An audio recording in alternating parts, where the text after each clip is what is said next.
My name is Oluwatofumi. This is my story.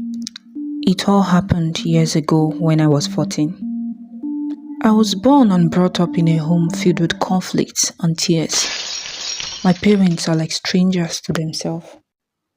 They are always occupied with work and never for a day did they care about me or think about my well-being.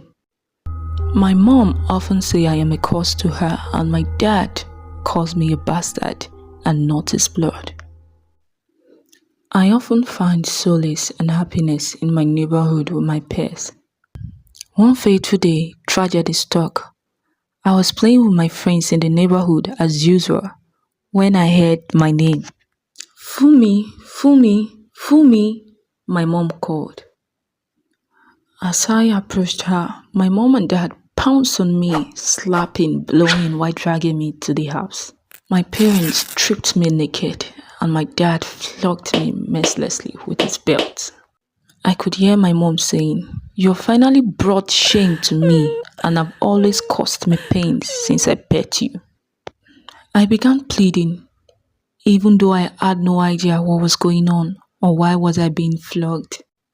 I could hear my dad saying, "You this witch, I will kill you someday," as he dashed into the kitchen and came out with a cup full of grounded dry pepper. Before I realized what was about to happen, he had turned the dry pepper on me. I screamed in pain. Such pain is one I won't wish for my enemy. Apparently, someone in my neighborhood had gone to tell my parents that she saw my friends and I touching ourselves in our intimate parts. I tried letting my mom know that such never happened, but nothing I said made sense to her. That night, as little as I was, I prayed for death but didn't see it. I asked myself, why do my parents hate me this much? Why do I get treated this way?